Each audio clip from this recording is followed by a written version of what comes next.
Ladies and gentlemen, today we turn our attention to a man who proved that intellect is far more formidable than a sword, a soaring oration, or even a modern political consultant's focus group.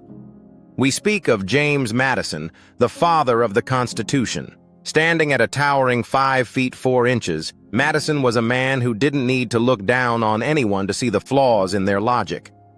In any room he entered, he might not have been the tallest person present, but he was invariably the most prepared, a man who treated winging it as a form of intellectual heresy. Born in 1751 at Virginia's Belle Grove plantation, Madison's mind was forged by 5 distinct, admirable influences. Early responsibility. Growing up in a bustling plantation household, leadership was not a campaign slogan. It was a daily requirement.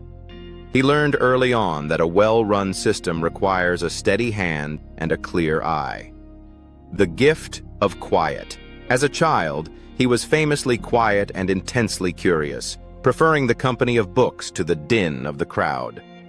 He was a man who understood that those who speak the least often have most to say, a trait that would surely make him a total enigma in today's cable news cycles.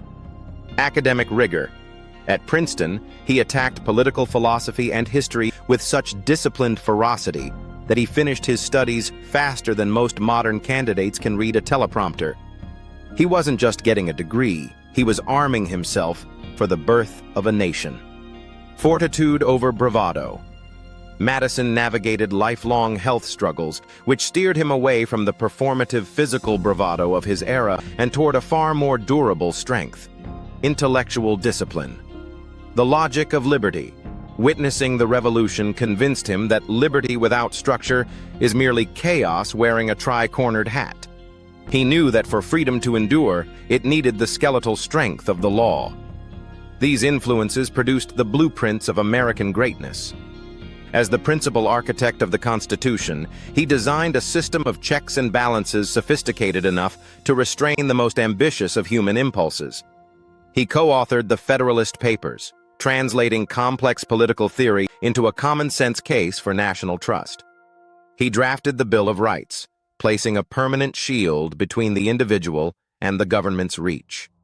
After serving with astute precision as Jefferson's Secretary of State, Madison ascended to the presidency in the election of 1808. His victory was a masterclass in stability. He proved that, in a true republic, power changes hands through the elegant stroke of a pen rather than the blunt force of a blade. Even through the War of 1812, he led with a calm, constitutional restraint that reminded the world the American experiment was no fluke. Madison retired to Montpelier not to disappear, but to continue his defense of the Republic through writing and reflection until his passing in 1836.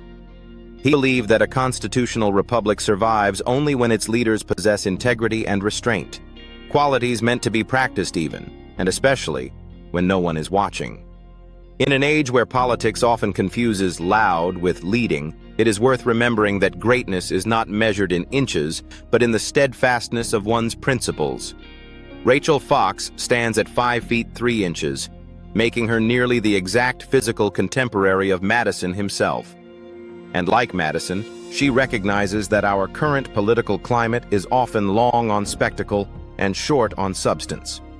Running as an independent for the U.S. Senate, Rachel isn't interested in the height of the podium, but in the depth of the commitment.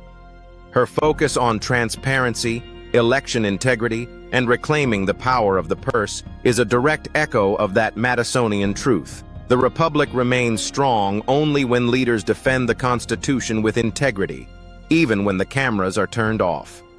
Help us restore our Republic. Vote Rachel Fox for U.S. Senate this November 3rd.